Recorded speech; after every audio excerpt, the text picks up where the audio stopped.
So well hey guys, welcome back to the channel. कैसे हैं आप सभी? आई होप सब बहुत ही ज़्यादा बढ़िया होंगे। मेरे तरफ एक तरफ देख रहे होगे आप डोमिनार 250 खड़ी है और एक तरफ NS 200। सो भाई आप लोगों में से भी काफ़ी लोग ऐसे कंफ्यूज हो गए होंगे कि दोनों में से आखिर कौन सी बाइक लेनी चाहिए, कौन सी जो है लॉन्ग टूर के लिए ज़्यादा बेटर रहने वाली है, कौन सी बाइक जो है सिटी के लिए ज़्यादा बेटर रहने वाली है, किसका क्या वेट रहने वाला है। उन सारी चीज़ों के बारे में आज की वीडियो में हम लोग डिटेल में बात करेंगे। दोनों बाइक में अगर आप लोग देखोगे ना तो भाई एक 250 सीसी की बाइक है, एक 200 सीसी की बाइक है, बट कहीं ना कहीं चीज़ें जो है ना वो काफ़ी अलग हो जाती हैं। 200 सीसी होने के बावजूद भी फन टू राइड हो जाती है, 200 सीसी होने के बावजूद भी जो है हाईवेज पे ज़्यादा बेटर परफॉर्म करती है, सिटीज में उतना नहीं करती। तो उन सारी चीजों के बारे में आज की वीडियो में डिटेल में बात करेंगे। तो वीडियो को स्टार्ट करते हैं और बात करते हैं इन दोनों बाइक्स के बारे में। सो भाई यहाँ पर अगर मैं दोनों ही बाइक्स के बारे में बात करता हूँ लुक्स एंड डिजाइन के बारे में, तो बहुत ही ज्यादा जबरदस्त लुक्स और डिजाइन मिलती है। एक तरफ आपकी NS 200 जो कि पूरी तरीके से अपडेट हो चुकी है, न्यू डिजाइनिंग है, न्यू ग्राफिक्स है, और लिटरली बता रहा हूँ इस वाले कलर में ना ये बाइक इतनी ज्यादा प्यारी लगती है कि मैं आपको क्या बताऊँ। फ्रंट की लुक चेकआउट कर लो, साइड प्रोफाइल अगर आप लोग चेकआउट करोगे तो 200 की बैजिंग मिल जाती है, बहुत ही ज्यादा जो है ना डेफिनेटली प्रीमियम रहने वाली है। वहीं अगर मैं डोमिनर के बारे में बात करूँ तो इधर अगर आप लोग देखोगे तो भाई 250 सीसी की डोमिनर खड़ी है, देखने में काफी ज्यादा बढ़िया है।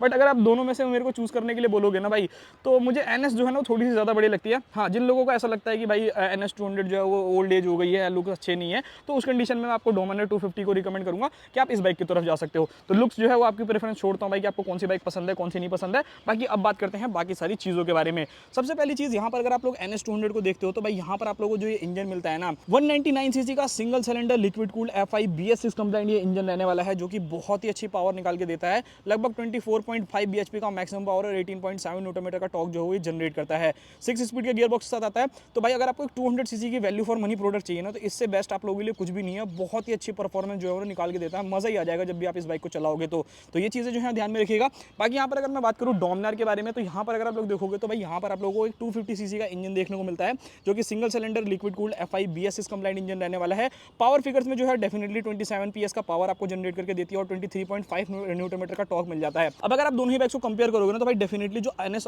200 है ना उसके अंदर आपको थोड़ी सी पावर कम देखने को मिलती है इसके मुकाबले, मतलब लगभग आप लोग मान करके चल सकते हो। इस बाइक के अंदर आपको 2 से 3 bhp जो है वो ज्यादा देखने को मिलती है, और टॉर्क अगर आप लोग देखोगे ना तो लगभग आप लोग मान करके चल सकते हो कि 5 न्यूटन मीटर का टॉर्क जो है वो थोड़ा सा ज्यादा देखने को मिल जाता है। तो भाई यहाँ पर ये चीज जो है ना थोड़ा आपको लाइक पहाड़ों में लेके जाना है, या फिर अगर आप हाईवेज पे चलते हो तो वहाँ पर आपको थोड़ा सा ज्यादा बढ़िया देखने फील करने के लिए जो है मिल जाएगी। तो थोड़ी सी पावर के मामले में ये ज्यादा बढ़िया है। बट हाँ भाई मैं एक चीज बोलना चाहूंगा NS को कि इसका जो पावर टू वेट रेशियो है ना वो काफी ज्यादा बढ़िया रहने वाला है, और उसी के साथ थोड़ी लाइट वेट मशीन रहने वाली है। तो उसमें आप लोगों को क्या मजा मिल जाएगा ना कि भाई जब इस बाइक को आप चलाओगे ना सिटीज में या फिर अगर आप हाईवेज पे भी लेके जाते हो तो वहां पर आपको काफी ज्यादा मजा जो है वो डेफिनेटली आने वाला है। तो बाकी आप दोनों बाइक्स को चला करके देख लेना, आपको जो समझ में आती है भाई वो ले सकते हो।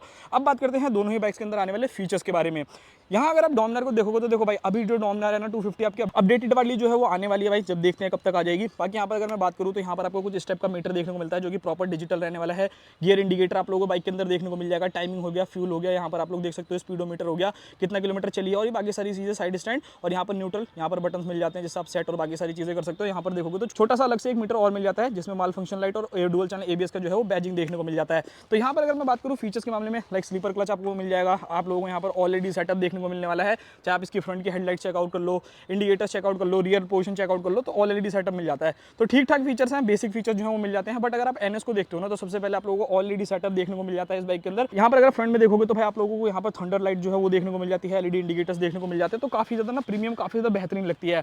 वहीं अगर मैं बात करूँ इसके मीटर के बारे में तो मीटर के अंदर भाई जो है ना गेम कहीं ना कहीं चेंज हो जाता है, क्योंकि इसके अंदर आप लोगों को ऑलमोस्ट बहुत सारे फीचर्स देखने को मिलते हैं। गियर इंडिकेटर है, ब्लूटूथ कनेक्टिविटी आप लोगों को मिल जाता है, यहाँ पर आपको राइडिंग मोड जो है वो देखने को मिल जाते हैं, 3 राइडिंग मोड्स आप लोग आते हैं। USB चार्जर अगर आप लोग देखोगे तो USB चार्जर जो है वो आप लोगों को देखने को मिल जाता है, जो कि काफी ज्यादा बढ़िया है। स्विच क्वालिटी के बारे में बात करूँ तो इधर वाली जो स्विच क्वालिटी है ना डेफिनेटली डोमिनार से भी ना थोड़ी सी ज्यादा मेरे को प्रीमियम लगती है भाई। यहाँ पर आपको स्विच बटन देखने को मिल जाएगा। तो ये सारी की सारी चीजें हैं, कुछ ऐसे फीचर्स हैं लाइक आप लोग यहाँ पर मान के चल सकते हो कि आप लोगों को जो कहीं ना कहीं इसके अंदर मीटर के अंदर अगर आप लोग देखते हो तो आपको राइडिंग मोड ज्यादा देखने को मिल जाएगा, ब्लूटूथ मिल जाएगा, टर्न बाय टर्न नेविगेशन हो गया, USB चार्जर हो गया। तो उसके मुकाबले अगर आप लोग यहाँ पर देखोगे ना तो 2 से 3 फीचर जो है वो आपको एक्स्ट्रा इस बाइक के अंदर देखने को मिल जाते हैं, जो कि काफी ज्यादा बेहतरीन रहने वाले हैं, जो कि मुझे पर्सनली काफी ज्यादा पसंद है। सो अगर आप लोगों को थोड़े से फीचर ज्यादा चाहिए तो भाई डेफिनेटली NS की तरफ जा सकते हो, और अगर आप लोग डोमिनार की तरफ जाना चाहो तो जा सकते हो। बट हाँ फीचर्स कहीं ना कहीं थोड़े बहुत फीचर जो है आपको आफ्टर मार्केट भी लगवाने जो है वो पड़ सकते हैं, तो वो चीजें देख लीजिएगा। बाकी इस बाइक के अंदर आपको स्लीपर क्लच नहीं मिलता, इस बाइक के अंदर आपको स्लीपर क्लच देखने को मिलता है, तो वो चीजें हैं। अब बात करते हैं थोड़ा सा भाई टायर्स एंड बाकी सारी चीजों के बारे में। यहाँ पर अगर आप टायर देखोगे तो दोनों ही बाइक्स के अंदर आपको 100 सेक्शन का फ्रंट टायर देखने को मिलता है। इस बाइक के अंदर भी आपको 100 सेक्शन का टायर देखने को मिलने वाला है, और इस बाइक के अंदर अगर आप लोग देखोगे तो इसके अंदर भी आप लोगों को 100 सेक्शन का जो है आप लोगों को टायर देखने को मिलता है। दोनों ही बाइक्स के अंदर MRF के टायर देखने को मिलेंगे। रियर में अगर मैं पोर्शन में बात करूँ तो यहाँ पर अगर आप चेकआउट करोगे तो भाई आपको 130 सेक्शन का टायर जो है वो देखने को मिल जाता है। तो ये चीजें जो है आप लोग ध्यान में रखना कि NS के अंदर भी जो है आपको 130 सेक्शन का टायर देखने को मिलेगा, और डोमिनार के अंदर देखोगे तो उसके अंदर भी आप लोगों को 130 सेक्शन का टायर देखने को मिलेगा। तो देखो भाई यहाँ पर बात ऐसी है कि डोमिनार के अंदर क्या है ना कि देखो पावर ज़्यादा है, बट ये टायर्स ना उतने ज़्यादा अच्छे नहीं है, कहीं ना कहीं आपको अपग्रेड कराने पड़ेंगे। एनएस की पावर फिर भी ये टायर जो है वो झेल लेते हैं भाई। तो ये सारी की सारी चीज़ें हैं। बाकी टायर वाइज अगर आप लोग दोनों ही बाइक्स को देखोगे ना तो ठीक परफॉर्म जो है वो कर देते हैं, वहाँ पर कोई दिक्कत जो है वो नहीं आएगी। बात करिए ब्रेकिंग सिस्टम के बारे में, तो यहाँ पर अगर आप लोग देखोगे तो भाई आपको ग्रेमिका की जो है ब्रेकिंग देखने को मिलती है इस बाइक के अंदर। 300 mm की फ्रंट डिस्क, 230 mm की आप लोगों को रियर डिस्क देखने को मिलती है। डोमिनार के बारे में बात करूँ तो इसके अंदर भी आपको 300 mm की फ्रंट डिस्क देखने को मिलती है और 230 mm की रियर डिस्क मिलती है। बट एक चीज़ का यहाँ पर डिफरेंस देखने को मिलेगा, क्या यहाँ पर आपको ग्रेमिका के ब्रेक पैड देखने को मिलते हैं, बट यहाँ पर अगर आप देखोगे तो बाइबर की, तो यहाँ पर ब्रेकिंग जो है ना भाई कहीं ना कहीं बाइबर की जो है थोड़ी ज़्यादा बेटर मानी जाती है। तो इस बाइक की ब्रेकिंग जो है वो थोड़ी सी ज़्यादा बेटर जो है वो आप लोगों को एनएस के मुकाबले लग सकती है। वहीं अगर फ्रंट में बात करूँ सस्पेंशन के बारे में, तो देखो यहाँ पर अगर आप लोग देखोगे तो भाई आप लोगों को यूएसडी सस्पेंशन देखने को मिलते हैं। एनएस को देखोगे तो यहाँ पे भी आपको यूएसडी सस्पेंशन मिलते हैं, बट एक चीज़ का डिफरेंस पता है क्या निकल करके आता है कि यहाँ पर अगर आप लोग देखोगे ना तो भाई यहाँ पर आपको जो सस्पेंशन यूएसडी दिए गए ना वो काम उतना अच्छा नहीं करते, जो मेरे को पर्सनल लगता है। डोमिनार के अंदर आप लोगों को थोड़ा सा बेटर जो है स्टेबिलिटी देखने को मिल जाएगी। रियर में अगर आप चेकआउट करोगे तो मोनोशॉक एब्जॉर्बर्स मिलते हैं, यहाँ पर अगर आप देखोगे तो रियर में मोनोशॉक एब्जॉर्बर्स देखने को मिल जाएंगे, तो वहाँ पर आपको कोई दिक्कत जो है वो फेस करने को नहीं मिलने वाली। अब बात करते हैं दोनों ही बाइक्स के माइलेज के बारे में, और उसी के साथ साथ यहाँ पर मैं लोगों को फ्यूल टैंक का भी बता देता हूँ। तो अगर आप एनएस को लेते हो तो भाई यहाँ पर आपको 12 लीटर का फ्यूल टैंक देखने को मिलता है। एवरेज के बारे में बात करूँ तो ये बाइक ना 30-35 इवन इससे भी ज़्यादा लोग निकाल ले रहे हैं, 38 तक का भी एवरेज जो है इस बाइक से निकाल रहे हैं।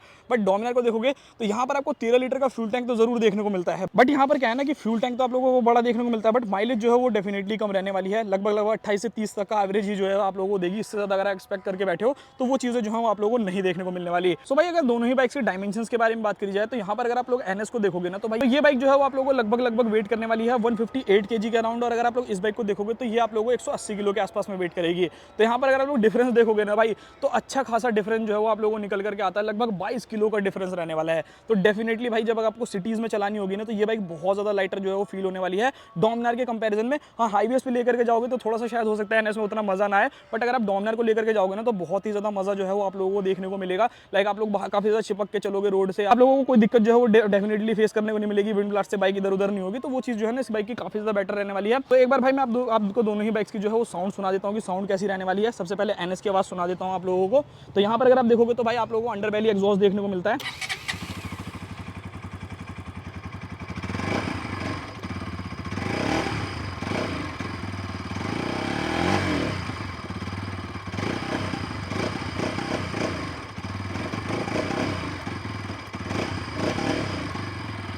तो भाई एनएस की आवाज़ जो है कुछ इस टाइप की आप लोगों को देखने को मिल जाती है। वहीं अगर मैं आप लोगों को डोमिनार की आवाज़ सुनाऊं तो भाई यहाँ पर अगर मैं आपको डोमिनार की आवाज़ सुनाता हूँ तो डोमिनार की आवाज़ जो है कुछ ऐसी मिल जाती है। यहाँ पर आपको बड़ा सा एग्जॉस्ट देखने को मिलता है, डुअल मफलर एग्जॉस्ट जिसे हम लोग कहते हैं।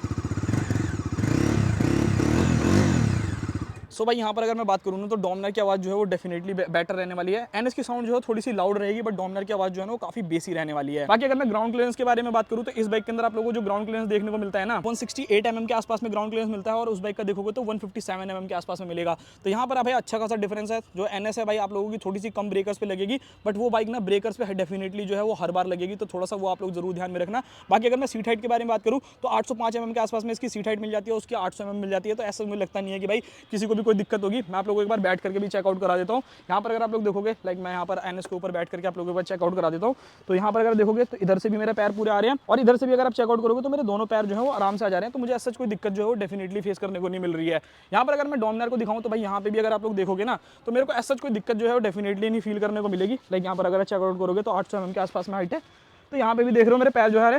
हाँ, एक चीज़ जरूर मैं यहाँ पे कहना चाहूँगा, जैसे मैंने इस बाइक को ऐसे करके पूरा का पूरा उठाया तो भाई अच्छी खासी ना भारी जो है वो फील हो रही है कि भाई बहुत ज़्यादा भारी है। उसको जब मैंने उठाया ना तो मेरे को ऐसे फील ही नहीं हुआ कि बिल्कुल भी भारी है, एकदम हल्की सी जो है ना वो बाइक लग रही है। तो ये चीज़ें हैं। बाकी अब थोड़ा बहुत और चीज़ों के बारे में बात करते हैं। सबसे पहले वाइब्रेशन एंड हीटिंग इशू के बारे में बात करता हूँ। तो वाइब्रेशन जो है वो डेफिनेटली एनएस के अंदर पहले से बहुत ज़्यादा कम है। डोमिनार में थोड़ी बहुत वाइब्रेशन जो है वो आप लोगों को देखने को मिलने वाली है। बाकी यहाँ पर अगर हीटिंग इशू के बारे में बात करूँ तो दोनों बाइक्स ऑलमोस्ट हीटिंग इशू में जो है ना थोड़ी सी आगे है। डोमिनार थोड़ी सी ज़्यादा रह सकती है।